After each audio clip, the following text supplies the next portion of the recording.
feel real good about where we're at as a program. I feel real good about what our guys did this summer in their training. Our preseason training has gone unbelievable. We're ready for competition now, so that's a good sign. November 3rd, probably 60% of our team will wrestle in the NIAC Open. Then we're looking forward to our 2 dual meets, November 7th, Grandview and Drexel. But right now, I feel like we're ahead of schedule. We just have to stay ahead of schedule and make sure we continue to do the right things to perform when the season hits.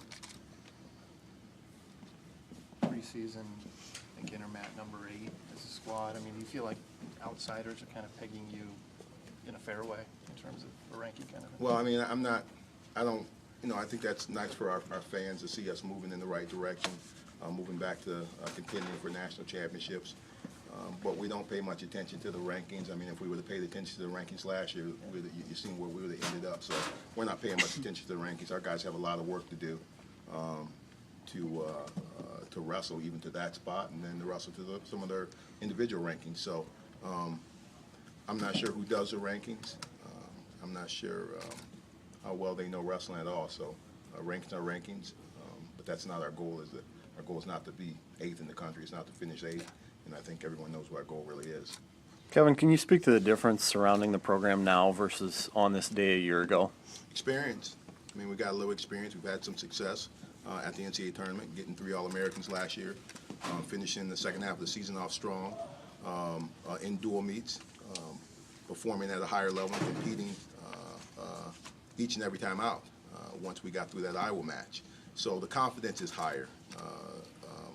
Then the team buying into the program and everything that we're doing is at a much higher level.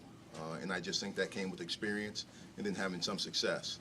So you can visually see the change, their mentality. You can feel the change in the way they carry themselves, and you know that the expectations of themselves and their teammates is high. And I think that's one of the bigger changes too, is that now we have athletes that have an expectation of their teammate that wasn't probably there 2 years ago. Michael Moreno plus 27 in wins from one season to the next. Did you see that level of I guess, increased production coming? Well, Mike finally, you start talking about Mike Marino and he kind of gets upset that we keep saying that. That's probably the biggest turnaround in Iowa State history when you're talking about his record from one year to the next. But when I recruited Mike, we knew that he had talent and he had potential, and obviously he got bogged down with the mental side of collegiate wrestling. So the work he put in last summer, going out to Olympic Training Center, the work he put in with our assistant coaches throughout the summer gave him the confidence to take it to that next year.